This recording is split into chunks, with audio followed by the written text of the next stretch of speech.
Shalom, amados! Seja bem-vindo ao canal Berahot, o canal de bênçãos na sua vida.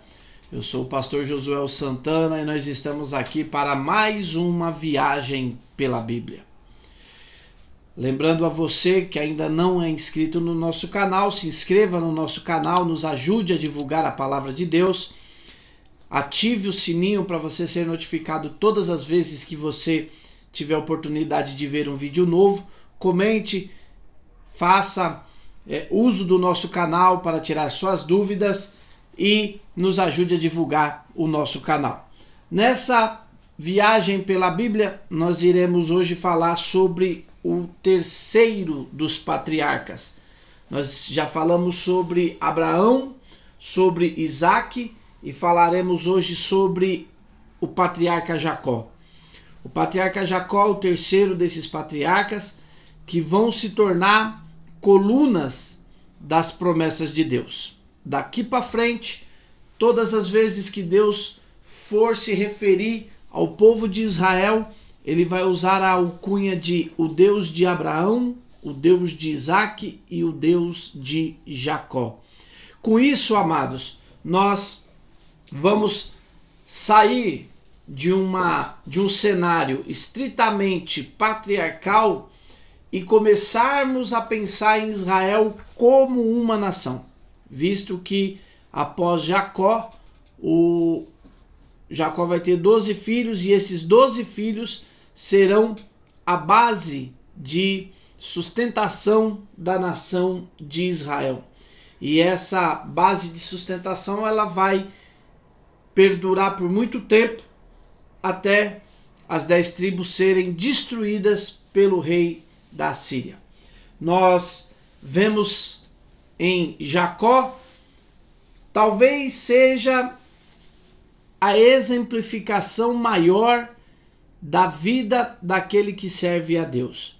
Nós temos os dois patriarcas antes dele, Abraão como um ser quase que mítico, né? Porque é um homem que demonstra a sua fé, nos ensina sobre fé. Através dele, começou-se a ter no mundo uma fé monoteísta. Nós temos em Isaac a entrega ali na Aquedá, na amarração sobre o altar do holocausto. E essa entrega de Isaac foi considerada tão sagrada, tão santificadora, que ele foi proibido de deixar a Terra Santa. Ele nunca pôde tirar os pés dele da terra prometida. Ele nasceu, cresceu e morreu na terra que Deus havia prometido aos seus pais. E nós vemos o Jacó fazendo um caminho inverso, nascendo na terra prometida, sendo enviado pelo seu pai para fora de Israel e voltando depois para tomar posse da bênção que lhe era reservado. O Jacó, ele vai ser sempre um motivo de, podemos assim dizer, de motivação para nós que, apesar de qual seja a situação, nós podemos sempre estar buscando a Deus. Jacó não abriu mão de buscar a Deus. É entre os três patriarcas, sem dúvida nenhuma, aquele que mais lutou. Tanto que quando ele tem o seu nome trocado, o nome dele vai se transformar em Israel, porque como um príncipe lutaste com Deus. Então, a marca de Jacó é a perseverança. Ele tinha motivos para desistir, ele teve motivos para desanimar, mas ele perseverou em confiar naquilo que Deus havia lhe prometido. Nós temos alguns detalhes da vida de Jacó que vão nos mostrar como é essa nossa jornada espiritual. É aquele homem que mais, na Bíblia nós vamos encontrar altos e baixos. Não altos e baixos no sentido de falhas, mas altos e baixos no sentido de lutar mesmo, de ser um guerreiro para manter a sua vida espiritual. A primeira a primeira coisa que vai se destacar na vida de Jacó está no livro de Gênesis, capítulo de número 25 e o verso de número 22, que diz assim: os filhos lutavam no ventre dela, então disse: se é assim, por que vivo eu? E consultou ao Senhor. Respondeu-lhe o Senhor: 2 nações há no teu ventre, 2 povos nascidos de ti se dividirão. Um povo será mais forte que o outro, e o mais velho servirá ao mais moço. Essa é a primeira promessa na vida do patriarca Jacó. Ele ainda não havia nascido, e já no ventre da sua mãe ele estava guerreando com o seu irmão Esaú. Ele já estava num combate para ver quem nascia primeiro. E lá, já no ventre, Deus deixa explícito para Rebeca que o mais novo suplantaria o mais velho. O mais novo seria maior do que o mais velho. E quando nós paramos para meditar nisso, que Deus fala para Rebeca que o mais novo será maior, nós podemos cair num engodo, num laço, de imaginarmos que aqui Deus está determinando uma coisa. E na verdade Deus não está determinando. Deus está avisando o que vai acontecer. Deus, como um conhecedor do futuro, como um conhecedor da história, antes que ela ocorra no mundo físico, ele já sabia o coração de Esaú como era, o coração do filho mais velho de Isaac como era, e ele não teria condições suficientes para tomar posse da bênção que Deus tinha, que era a bênção da primogenitura. E por que isso, amados? Porque Deus, ele é um abençoador e ele nunca vai abençoar o terreno errado. Porque se ele abençoar o terreno errado, a erva daninha vai crescer. Então Deus procura em nós condições de que ele possa confirmar as bênçãos que se tem para a vida dele. Então, o Jacó, antes de nascer, ele está recebendo uma promessa. E essa promessa já é uma resposta do que vai ser lá na frente o Esaú e o Jacó. A Bíblia vai dar um detalhe que quando nós lemos na nossa tradução, principalmente na tradução Ferreira de Almeida, e na praticamente todas as traduções, que nós não conseguimos entender por que está e o que ela significa. No capítulo 25 e o verso 27, a Bíblia vai dizer assim: cresceram os meninos, Esaú saiu perito caçador. O que é um perito caçador? Este título ele foi dado a Nimrod, e você pode ver lá no nosso vídeo sobre a geração pós-diluviana, e ele tem uma especificação lá, ele tem uma conotação, o que é esse caçador. E vai dizer o seguinte: Esaú saiu perito caçador, homem do campo, Jacó, porém, homem pacato. Na nossa tradução vai dizer habitava em tendas.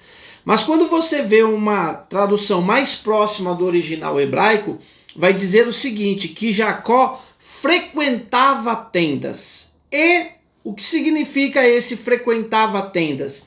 Jacó era um estudioso das leis divinas.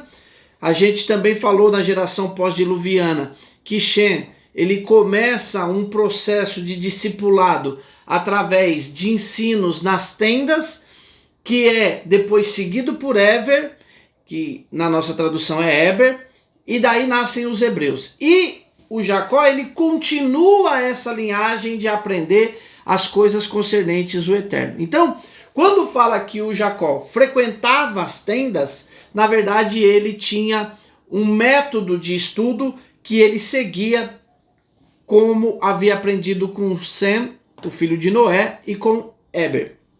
Então, no capítulo 25 ainda e o versículo 29, o que vai acontecer? O Jacó, que já sabia que ele tinha direito à primogenitura, ele vai tornar legal o seu direito de ser o primogênito. O Esaú aí já é reprovado. A Bíblia diz que ele já desde o começo, ele começou a sua vida como homem, casando com as mulheres ali da terra cananita, e elas eram extremamente idólatras, e essa idolatria inclusive afetou a vida de Isaac e entristecia tanto Isaac quanto Rebeca.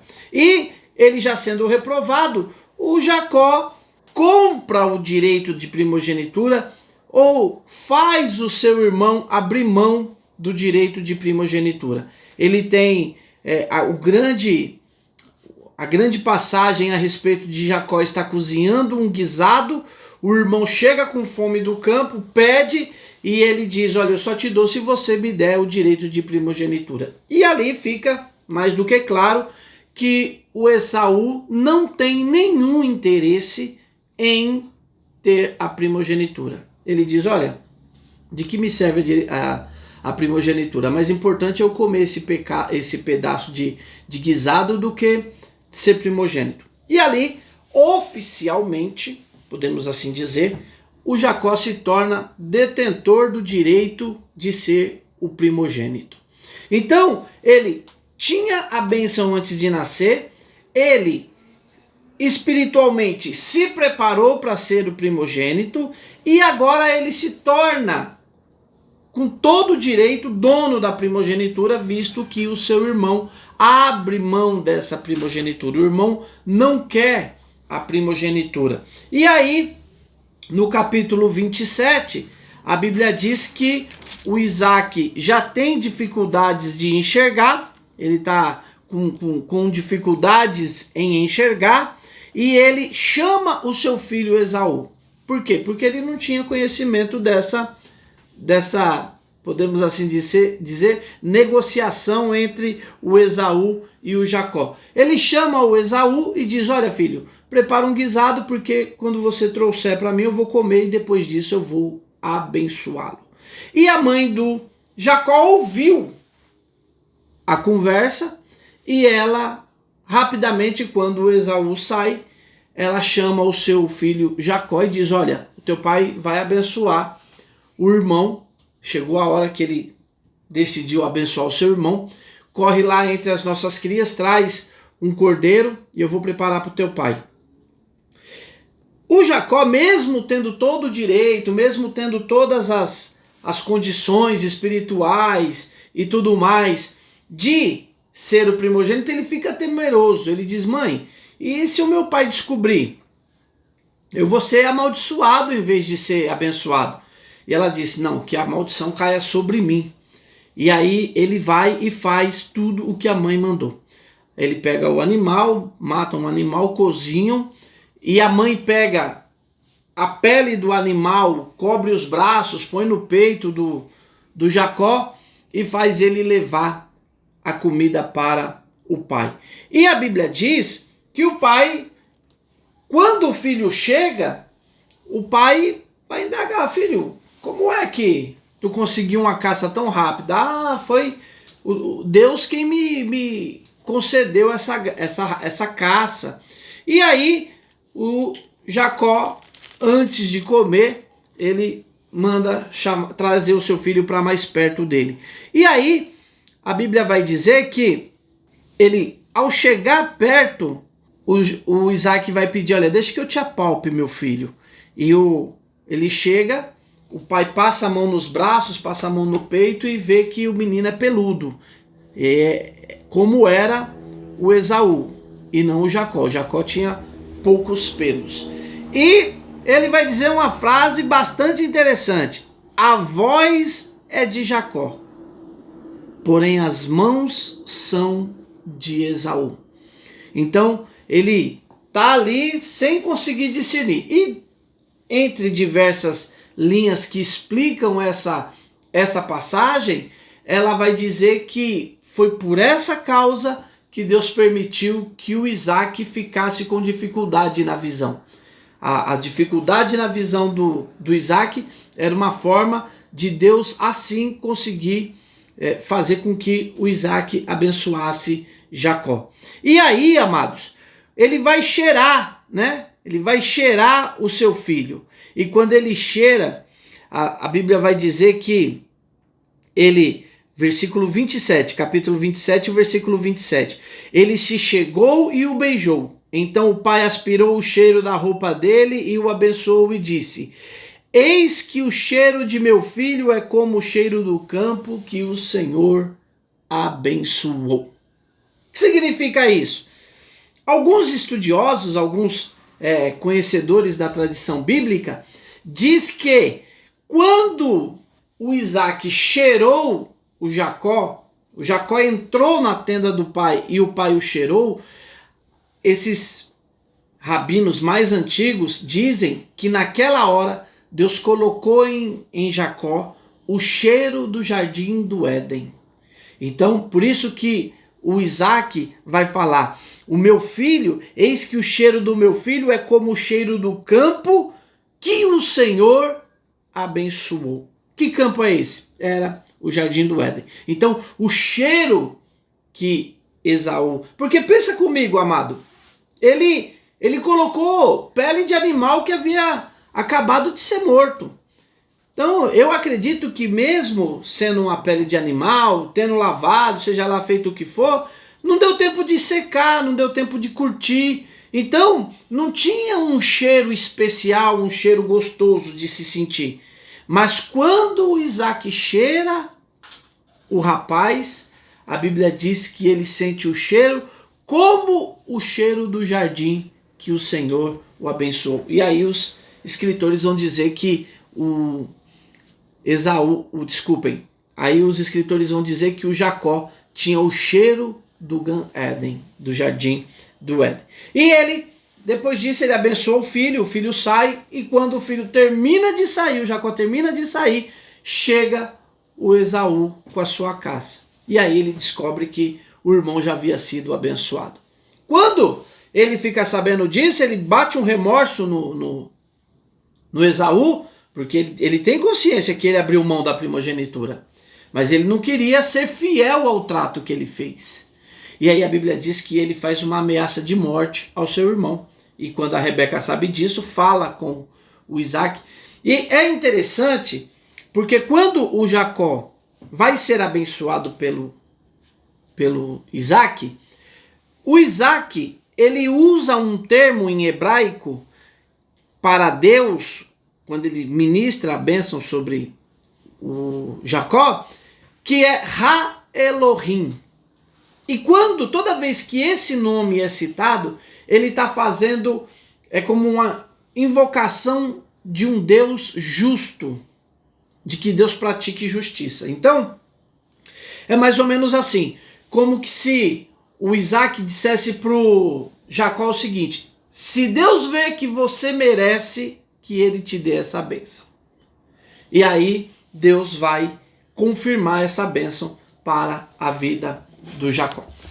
A partir daí, o capítulo 28, ele seguindo as orientações do seu pai, porque veja, o Esaú já mostrou que ele não segue as orientações do pai e da mãe, porque eles não queriam que os filhos casassem com as mulheres cananitas, e o Esaú casa com as mulheres cananitas. E aí a Rebeca diz para o Isaac: olha, se acontecer isso também com o Jacó, eu vou morrer de angústia. Então vamos fazer o seguinte, vamos mandar ele lá para casa da minha família e ele vai casar com as minhas sobrinhas. E ele, atendendo prontamente o pedido do pai e da mãe, ele vai fugir para a Mesopotâmia. E ele vai viver na casa de Labão por um bom período de tempo, por mais de 20 anos, ele vai viver com Labão.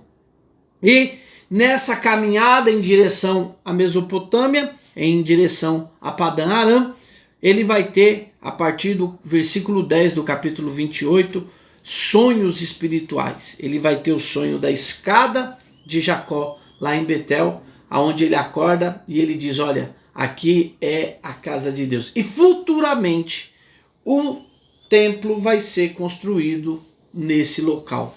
Então ali é uma profecia, e o espírito de profecia era uma coisa muito forte na vida dos patriarcas. Os patriarcas, eles tinham noção do presente, do passado e do futuro de uma forma estrondosa. Então, ele tem esse sonho e ele continua a sua viagem. O capítulo 29, ele se encontra com Raquel, o grande amor da sua vida. A Bíblia diz que quando ele viu Raquel, ele já se afeiçoou a ela e começou ali uma paixão entre Jacó e Raquel. E ele casa, ele acaba fazendo um acordo com o sogro para casar com a Raquel, e no dia do casamento o Labão deu-lhe um chapéu e entregou a outra filha. E ele vai trabalhar mais 7 anos pela Raquel.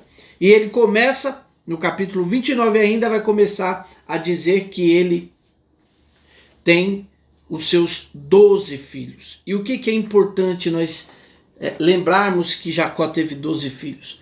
Se Abraão é marcado pela sua fé inabalável, seu modelo de fé exemplar, se Isaac é mostrado como uma santidade de oferta, se Jacó tem como principal característica a sua perseverança, a segunda coisa que nós podemos ressaltar é que ele teve 12 filhos e os 12 filhos foram justos.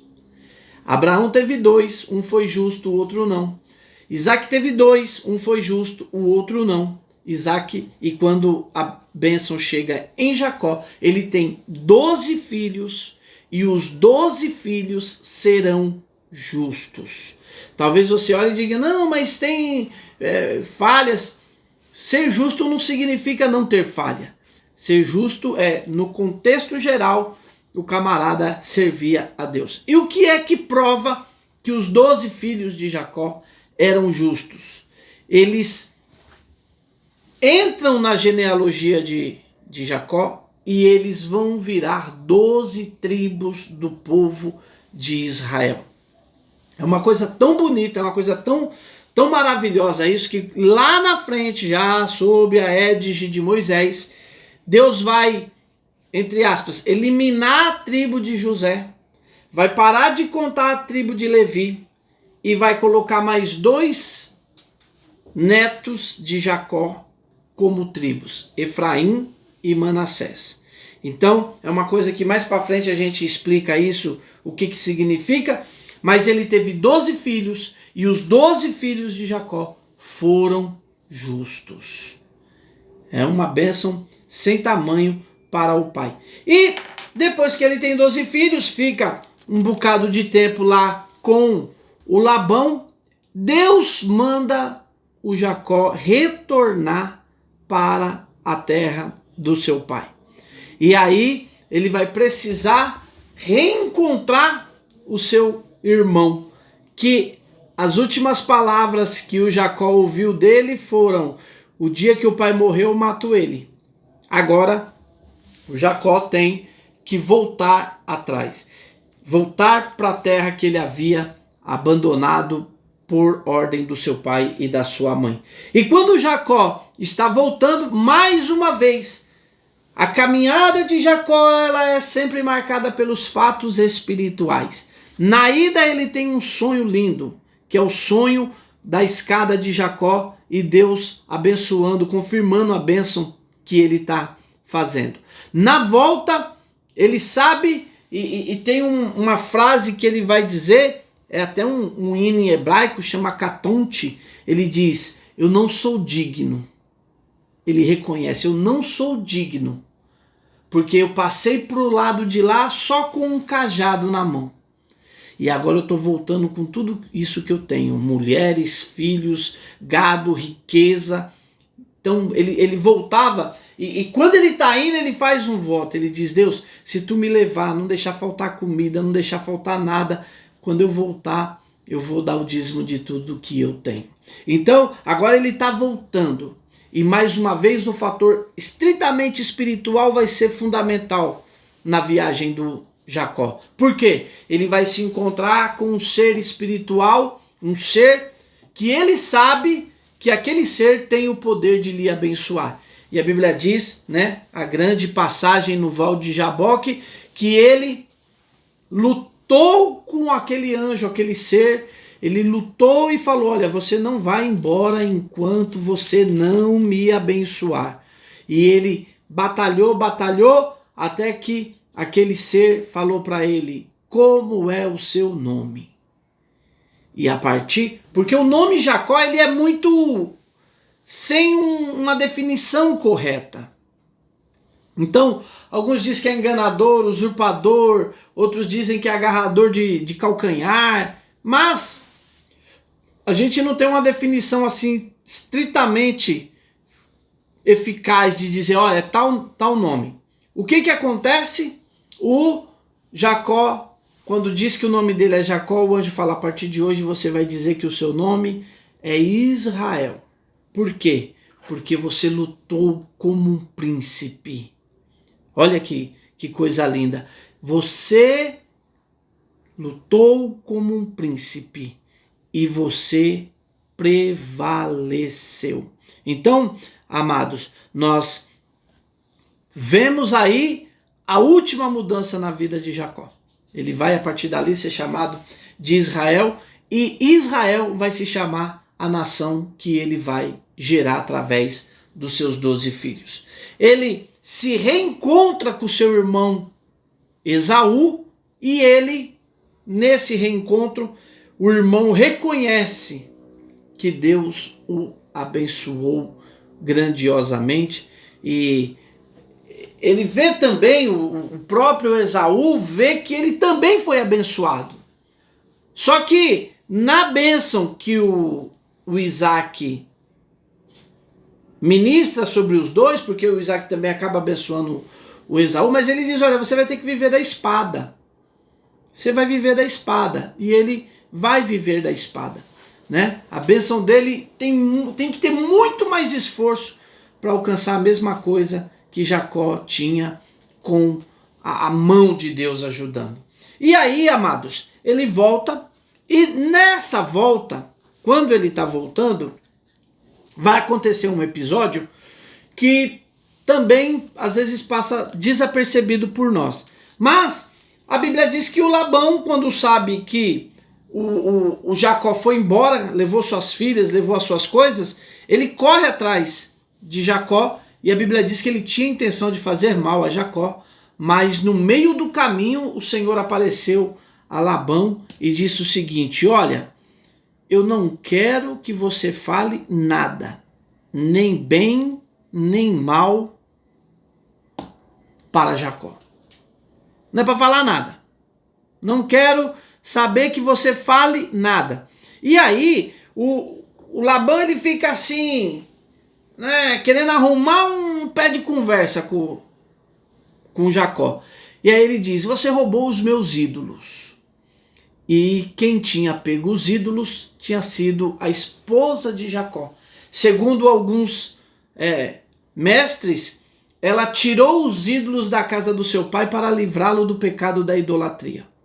Ela não queria que o pai fosse um idólatra mais, e ela leva aqueles deuses não para ela adorar, mas para ela tirar a idolatria da casa do seu pai. E aí, 31 e 32, o Jacó vai soltar uma sentença. Segundo alguns estudiosos, é a sentença que vai determinar a morte da Raquel. O que ele disse? Que morra aquele com quem achares os teus deuses.